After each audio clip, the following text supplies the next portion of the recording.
This is a presentation of the Sports Source Digital Network, presented by Hearthside Bank.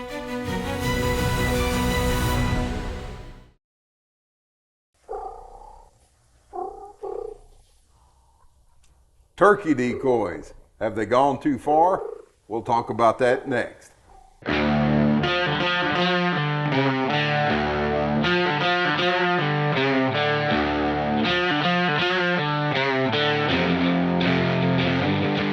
Welcome into Sports Source Wild. I'm Bob Hodge along with Joe Justice and today's special guest, Bill Cooksey. Yes, sir. From Avery Outdoors a few years ago, National Wildlife Federation, and now the Tennessee Wildlife Federation. That's right. Sort of our partners here on the Sports Source Wild.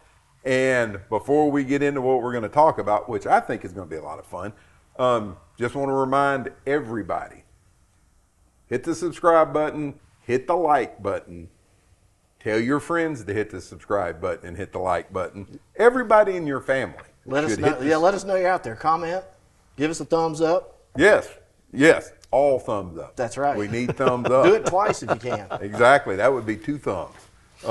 There's some fingers we just don't want. But anyway, today what we're going to be talking about is turkey decoys and how they've become kind of controversial. Yes. When I broke into turkey hunting, it was 1996, first time I ever turkey hunted. And a lot of guys carried the old feather flex, folded up, put it in your vest. That's about when they came out, right around there. Early 90s, Feather Flex and Carry Light both had a foam one back in the early 90s, yeah. So, and that's what it was. And that was hunting with the turkey decoy. And I think probably 8 out of 10 hunters had one of those folded up in their turkey vest. Unless you were in Alabama. Yeah. It was outlawed. They're still pretty hard on them, too. Yeah. And they have changed, and we're going to show the changes here in just a little bit. Before we get into that, just a couple of little news items like we always do every week here. And something we touched on last week was the state of Utah is going to try to make sure that their wildlife commission has wildlife people on it, because they're going to require that if you're going to be on that commission, you'd better have a hunting and fishing license. Exactly. And when Mike Butler was here with us last week, CEO of the Federation, he talked about how Tennessee's already taken that step. Right. And what happened was some states out west, Colorado one, Washington State the other, have got people on their wildlife commissions who are actively working against the interests of hunters and fishermen, trappers, et cetera. So the last state, or the next state that's going to join this is Florida. Yeah. And they're going down the same road. They're trying to make sure that all the impacts on the environment down there with the housing boom and everything, their covers, their environment's just getting depleted. Florida's a mess. I've worked down there the last 8 years because Everglades was in my portfolio for National Wildlife Federation. So I spent a lot of time in Florida. And you may know some Osceola spots. I need to talk to you. I do. I was supposed to go this spring until I came to work here. Somehow I ended up not going to Florida to turkey hunt this spring. But there are a lot of pressures on their wildlife, and we're seeing some of that in parts of Tennessee now. So many people are moving in, Right. and That's this true. boom, and it's trying to control that. And you want to be able to grow, but we also want our critters and our wild places to stay nice. So Progress it's is tough. good, but I think we need a little structure to it, a little more parameters. But what you don't need are people getting on these commissions and going so far the other way that the hunters and fishermen are froze out. And that's Yeah. exactly And- what the idea is with all the states, but Florida has been pretty vocal in their opposition of having, I'm trying not to name people, developers, golf course builders, that kind of thing, on the Wildlife Commission, which would facilitate them getting right. easements, Yeah. getting some concessions on wetlands and different things like that. There's a whole lot of things that could happen if these commissioners don't have the sportsman's Best interest. best interest in, Yeah, the top thing of they mind. have going for them right now, they did just pass the right to hunt and fish, like we have in Tennessee, so Right. that's helpful. But anytime you get a few of the wrong people in leadership positions, it can be Well, bad. I think they call it the fox guarding the hen house, so to speak. Yeah. And once again, that's what Colorado found out. They put some, I don't want to say environmentalists, because I think in a way we're all environmentalists, Sure. hunt and fish and everything, but they put environmentalists on their board, and now More animal rights type Exactly. activists. And Exactly. in Colorado too. I mean, their governor has just been Yeah. kind of a train wreck as far as wildlife. Wildlife. Yeah. But anyway, and Yep. habitat. So moving around the board, and occasionally we talk about, not necessarily in Tennessee, but other states Sure. and other places as well. We need to learn from other places. Exactly. Well, here's an interesting one that has sort of a twist to it. And it is about a guy, and Joe, maybe you can say his last name. You speak French and Latin. It's Bellew, I think. Bellew, something like that. So in other words, you can't say it no better. Right, but if you say anything with confidence, most Sounds people like will Clouseau. believe you. So yeah. You remember It's Inspector Victor. Clouseau? This is not Billy. That is not my dog. I can get the first name right, Michael. Yeah. And so Michael Bellew, Right, Michael B. whatever, host of Alpine Carnivore. A while back, he and his wife got cited for tagging some big game with tags that they had, just to put it in simplistic terms, borrowed, which in some parts of Canada is legal. Ontario, it is actually where they're from. It's standard practice. Yeah, it's like group hunting, party hunting. Yes. Like, you have a tag and we go with you, and I see an elk. Bob's got a tag, so I shoot the elk Yeah. and use his tag. And so that's the way they were hunting. They bagged a couple of animals. Turned out that over in British Columbia you couldn't do that, and so they got fined $31,000, and they paid their fine. After an investigation, they paid their fine. And 9 times out of 10, I'm on the side of law enforcement. Sure. These things, because you want to protect the resource, you want to protect the animals, you want to make sure that the guys who do it right have something to go and hunt and see. Well, they paid their fines. They admitted they were wrong, said they made a mistake. $31,000 later, British Columbia won't let it go. And so here are these people who live almost on the other side of the country, 8 hours away, and they're selling their house. Now, the show, Alpine Carnivore, Which is a great show. I don't know. I used to watch it all the time. It was incredible. Incredible show. and as these things go, when they got in trouble, the show got in trouble. Yeah, it went because down. most people aren't going to sit there and watch the show. Sure. Well, anyway, make a long story short, so the British Columbia, make sure you get it right, Conservation Police Service had a warrant, went and searched their house after the original sin happened, and then they paid their fine and everything settled. Well, just here recently, And they didn't find anything. they found nothing. They went snooping and didn't find anything. Right. So the host of Alpine Carnivore are putting their house up for sale. And so the British Columbia Conservation Police use that as an opportunity to not get another search warrant, but to have one of their officers pretend he was an interested buyer so he could walk through their house thinking that the first time, okay, they hid stuff from us. Yeah, that's now right. we're going to catch it. That's overreach right there. And like I said, 9 times out of 10, I'm on the side of the wildlife guys. Right. This case, no, you went too far. Yeah. I mean, And it's cost them lost revenue. They're actually suing for over $2.5 million. CPS, which here that means something different, Child Protective Services, but there it's the It's the Conservation Police Service. But I mean, lost revenue that like we talked about. Sure. I don't think they've posted on YouTube for 14 months now or 16 months. Yes. It's been a while. Wow. So it's hurting them. Well, It is. they said it hurt the sale price of their house. Well, yeah.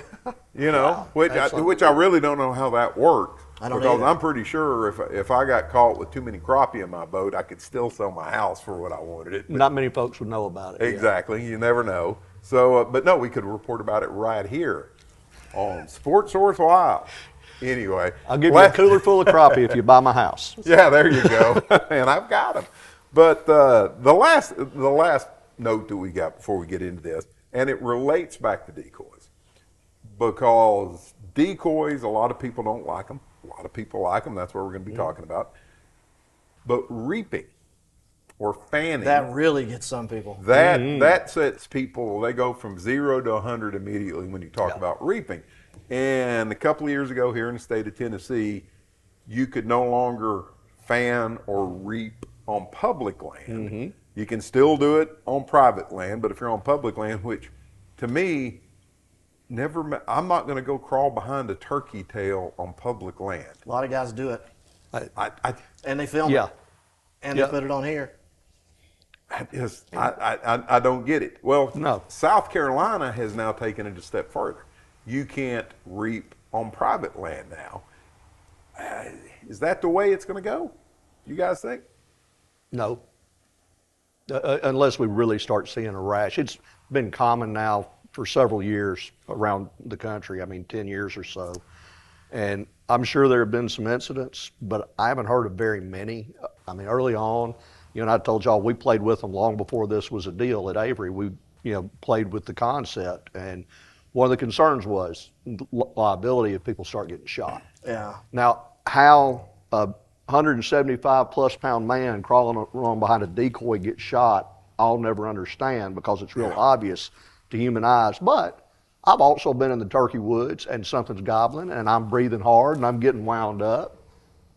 You see a gas you pole see what out you there, want to the orange see. part of the gas pole through the brush. You see what you want to see sometimes. Yep. So, I mean, but up in Union County, I about shot the same property marker 3 days in a row. Yeah, I there mean, you it's go. just right Especially there. if it's in your peripheral vision or a little thickness. You know. But I was, like you were saying, I'm surprised that the incidence of injuries and hunter-related deaths hasn't really gone Hasn't up been there. I higher. mean, the tree stand is the #1 reason hunters are dying still. Yeah. But the accidental shootings and everything, I thought it would go sky high.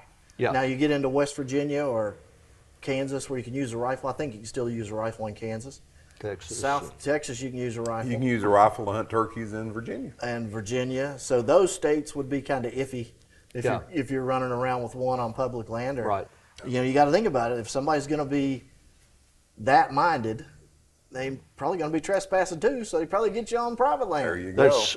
And look, we're all a lot looser on private land and not as concerned about other people being there as we probably should be. And we all know turkey hunting, fences tend to get a lot shorter when somebody hears a gobble. Yeah. Yep. They're just so And- much easier to get over when there's a gobble on the other side. I I've don't know always why thought that is. The but- more land you got, the more likely you are Yeah. to bump into somebody. But here's the interesting thing. South Carolina is not doing this for safety, biological reasons. They're pointing towards their numbers declining, and turkey numbers are declining in a lot of places. They're pointing to that as one of the reasons. Is that a little bit of a stretch? I mean, Can be. I mean, for a while in South Carolina, you're allowed a deer a day. You're allowed 5 birds. You didn't have to check them. It was just the honor system. I killed my 5. Right. You don't have to call nobody. You have to tell nobody. But if they checked your freezer and you had 7, you know, you probably get in a little trouble.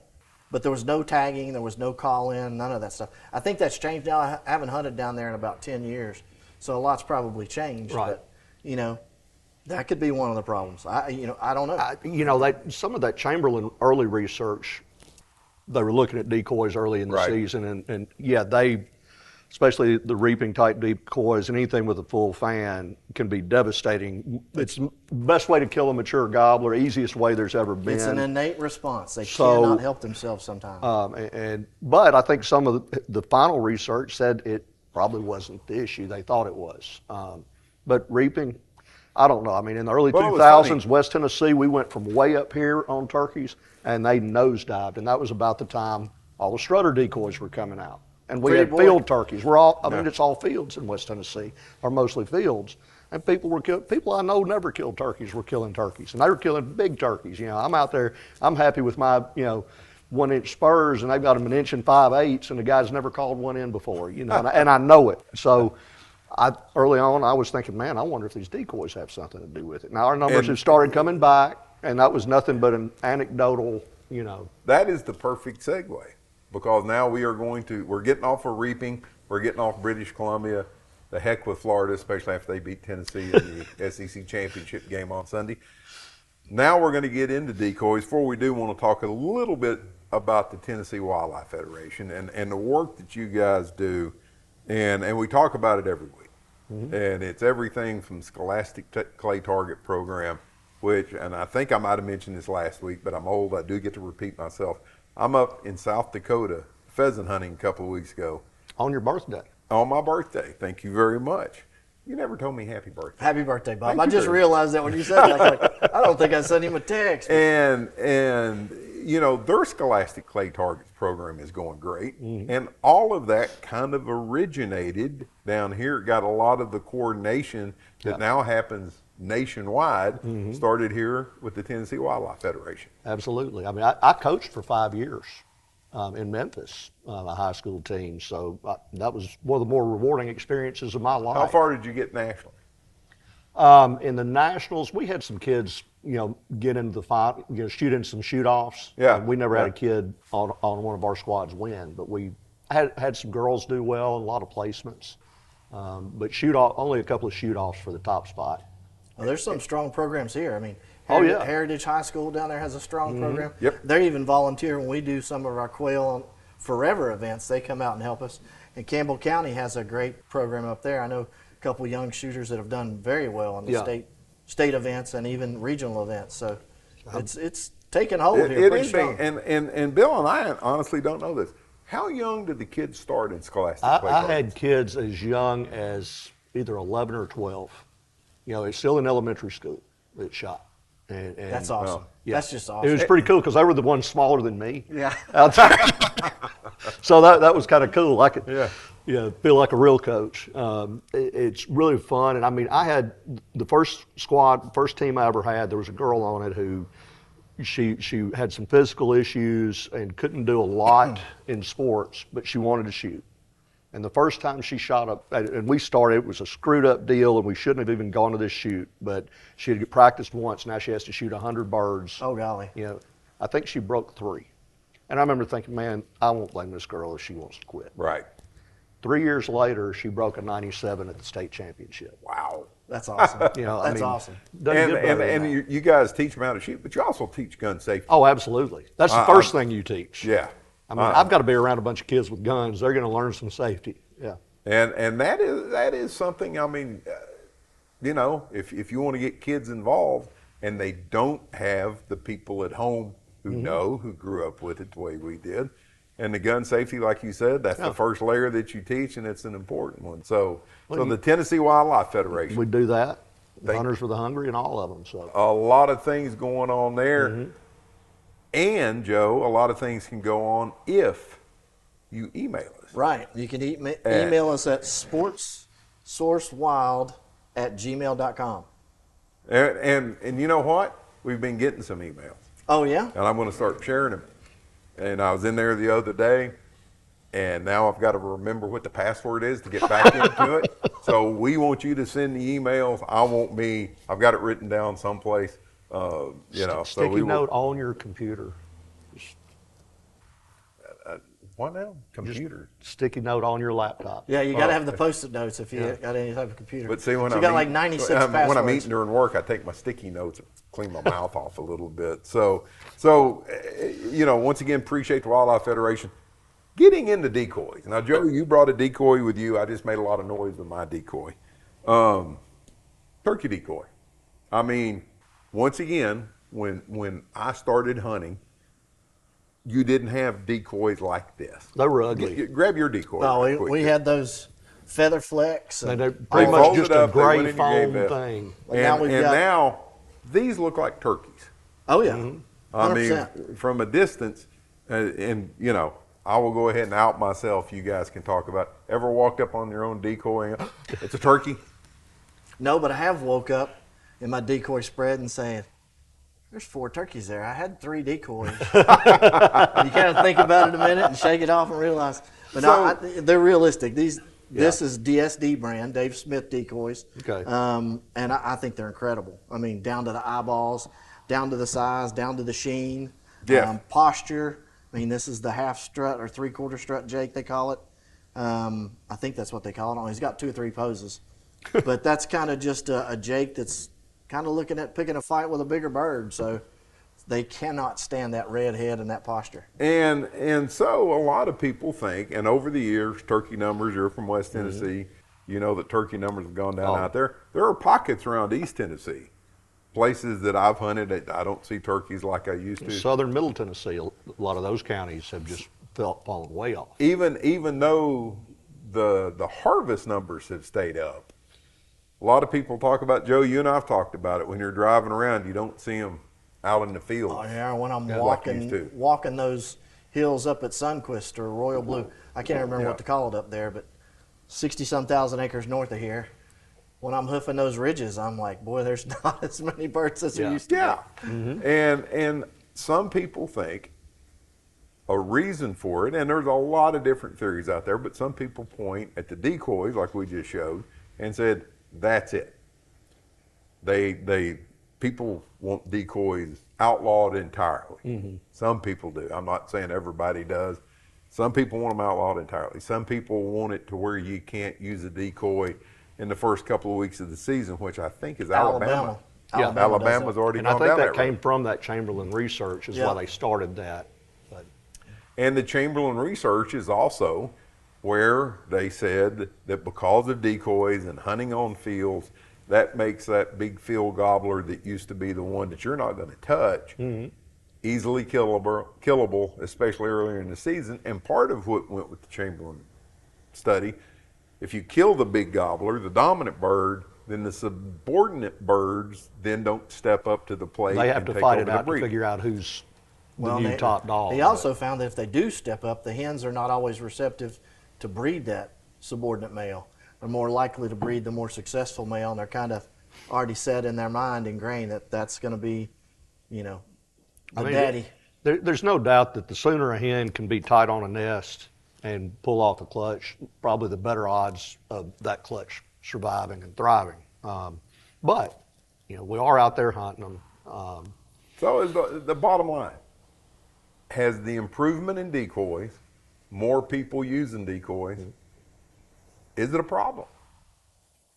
It depends. I'm kind of a hypocrite. We were talking about this outside because I think it's an unfair advantage. Now, I do it. I do it for me. I do it for youth. I do it for these women hunts. I do it in a blind. I sound like Dr. Seuss. I do it. I do it. I don't do it in the road, but it's almost an unfair advantage sometimes. There are times, and you guys have hunted where it's dead. The birds are not gobbling, but there's a gobbler in that field. You can put decoys out there, set in a blind, and he'll come with no call at all. And there he is. There he is. So I think it's made, and you mentioned this earlier. I'm not trying to steal your tidbit, but it's made the inexperienced hunter all of a sudden a turkey killer. You can shoot them down because they're going to come. You don't have to call. You don't have to strategize. I saw a bird in that field there yesterday. I'm going to put my decoys out there. Turkeys don't care if you pop the blind up the same day. No, in the middle of a field. Right. It goes back. They aren't that smart. They're scared of some everything ways. except In other ways, of they their make It's it like pattern a biologist crap. told me. They're not smart. They're They're scared. paranoid. Yeah, and Well, they see real good. Everything eats them. But when you mentioned earlier, all these parts of the state where it's a lot like where I am, the population's coming back up right now, which is great. But when the populations we believe are down, yet the kill stays the same. The hunters are more efficient. Something's changed. And I have no doubt a lot of people have gotten to be better hunters. Blinds have helped for a lot of folks. Now, I'll say this. Anyone who, if you're, the only way you've ever hunted is a blind and decoys or using decoys, if you'll go 2 or 3 seasons, just resign yourself. Hey, I'm going to just go turkey hunt and leave them at home. And this isn't an ethical thing or anything. But if you'll do it, you'll come back a much better turkey hunter after that 3 years of hunting without a decoy, because there is such an art to setting up on a bird where it's a spot he'll come, but he can't see, so he's not expecting to see that hen until he comes over that little lip or comes around that corner brush or whatever, and suddenly it's just you and the turkey, and you've got him, and that's a great feeling, and you become a better hunter. Then if you want to go back to using decoys, you'll be even better at it. Well, see, I have gone the other way. I learned But you got old. Well, and there we go, and that is it. Because I learned how to turkey hunt with some really good turkey hunters. Started hunting with Joe back early when I just first started turkey hunting. In the 90s. Yeah, I mean it was literally within the first year that I began turkey hunting. Dang, we and I all hunted. old in the 90s. And the guys that I learned how to hunt with, runners and gunners, We're going to be moving on turkeys. You better know how to call. I mean, if you've only got 2 or 3 little calls that you can make with your diaphragm and you can scratch out some noise with your slate, still that was enough. Yeah. You know, that was how you turkey hunted. And now, like you said earlier, you don't have to even be able to do that when you're on the edge of a field and you stick a turkey decoy out there and you got a blind. But here's what's changed for me. One, and I'm going to put this one number one. I don't hear very well, and my directional hearing is terrible. The bird gobbles over here against this wall, and I go chasing it over there against that wall. Don't do myself any good. 2, I don't move like I used to be able to move. I mean, when I started hunting, I was 30 years younger than I am. Well, the hills have gotten steeper since They have got the 90s. It's erosion. Exactly, that's what I was erosion, going to yeah. say. It is erosion. But, and I told you this story on the phone, Bill, a couple of years ago. I'd worked a bird forever. It just finally, I gave up. And so I thought, well, I will just pop up and maybe he's standing over here on this lip. Well, popping up took me 15 minutes because I had been sitting there for an hour and a half. My legs were stiff, my back hurt. I'm climbing up that tree like a squirrel because without the tree, I'd probably still be sitting out there. Yeah. So yes, I think it does make things easier, but for some of us, okay, I like it better that way because turkey hunting has gotten a little bit easier for me using decoys and using a blind, and it's not quite the chore that it was. Right. So when I look at it, I think, okay, it's a tool, and I will just go ahead and say you're the best turkey caller I know. I mean, Joe's a very, very good turkey caller. Right. Now, you might hear him and say something like a cat just got I his doubt it. But tail- Bob's hard tail of hearing, caught he in the just door. told me. So he's losing his hearing, so that elevates But- my status. You know, so the skills that you develop, like you're talking about, set the blinds and set the decoys down and learn how to hunt first. But I also think for the people who are out there and they cry and oh man, you know, that's all you can do. Well, for some of us, it's not all I can do, but it's more of what makes it enjoyable for me. Yeah. these days. Right. Physical limitations, you know, little kids, somebody's been in a slump, you know, or can't sit still. Or people that have just limited ground to hunt on, especially if it's around ag or something where you don't have woods you can go walk around in. I get it. I mean, that may be the only way you can be successful in a spot. And there's probably no more sure way of killing a turkey than to go sit still in a spot that turkeys go every day. If you're where they want to be. If you can do it. I Yep. can't do it. I mean, I'm a 15-minute in one spot guy, and then I've got to move a little bit at least. That's just, and I'm getting less patient as I get older. And I say that's what's funny. Even back before I slowed down a little bit, I was getting a lot more patient. Yeah. And I think that was because I can take a little bit of a nap while I'm sitting here, and so it's okay. Get that old tree nap. But for all the people, and if you go on the internet, and there's different websites, and a lot of them generated here from Tennessee, they want them outlawed. What do you think? Would you get rid of them? I don't think you should outlaw them. I mean, it's just something in your toolbox, and you can decide whether to use it or not. I mean, when we start taking away things incrementally from any type of outdoor sport, it's very hard to get them back. Now, I may choose to go hit the ridge with a mouth yelper and a bottle of water and go. Or I may set up and call in one spot. Or I may pop up a blind and set on a field. Or if it's raining, I may work my way all the way around the ridge to where I know there's a blind and get in there and sit in it out of the rain. It's just part of what my preferred method is, like you're saying. Just get in the woods and go. Give me a good oak flat. Let me get in there. Let me work around. Let me see what I can do. But I don't think it should be outlawed. Do you think controlled in any way? Would you go the Alabama route first 2 weeks of the season? Can't take it. My opinion on the reaping is a little different. Now, like I said, I'm going to be a hypocrite again because I do it. I've done it, especially out west in archery season, and you're trying to move on birds, that kind of thing. So I'd rather outlaw archery hunting for turkeys. But. Well, those guys are trying to outlaw me because I shoot a crossbow. Okay. So I'm a villain. Oh, you're terrible. 150, there you go. Terrible 250 yards I'm shooting these turkeys, that crossbow. I just lob them in there. hell of a It's great. crossbow. I don't even have to aim. It just pulls up and It's shoots like them. medieval art. Is that explosive head you put on them? Well, that poison they used to have. They used to actually have poison broadheads. Pods, yeah. Pods, yeah, that's what it was. But I don't think they should be outlawed. And the restrictions, if there's a sound biological reason for it, yes. If science actually shows us there may be some places where we're having population problems because of this, then absolutely we need to look at it hard. But I don't think we're there yet. For me personally, I'd love to see them gone, but that is a personal thing, and I'm not going to project that on other folks. I mean, the one time I reaped a bird, I was excited, really excited, and then all of a sudden I got this weird feeling like I'd thrown a rock through a church window.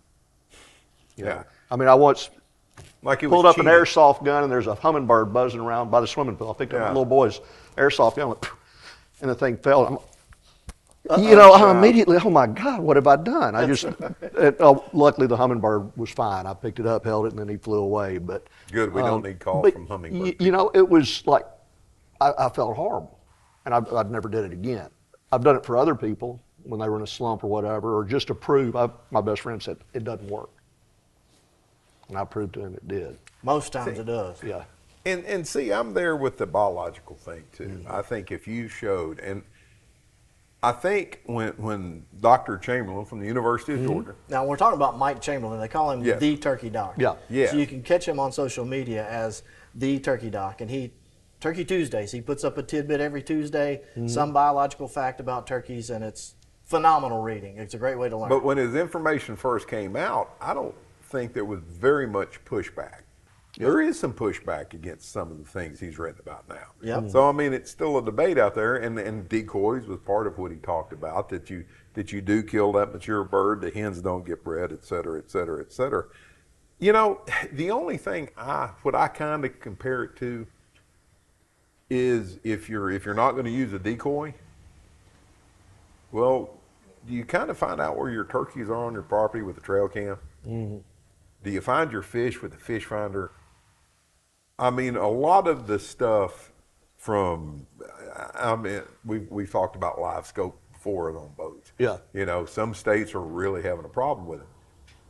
And I don't think it's as effective. A decoy for turkeys isn't as effective as a live scope for fish, I don't think, because you're just sitting there looking at the freaking fish while you're fishing for it. But I think if we're going to go down the road of everything that changes, and the people that came before say, no, that's wrong, then a lot of stuff is going to have to get pulled back. Well, are we going to outlaw based on what our ethics are, which vary from person to person, especially when it comes to sporting ethics? Because you can look around the country. Baiting for deer in Texas, you wouldn't think about not doing it. And whereas here, it's this new mind, a lot of people are having a hard time even conceiving of doing that.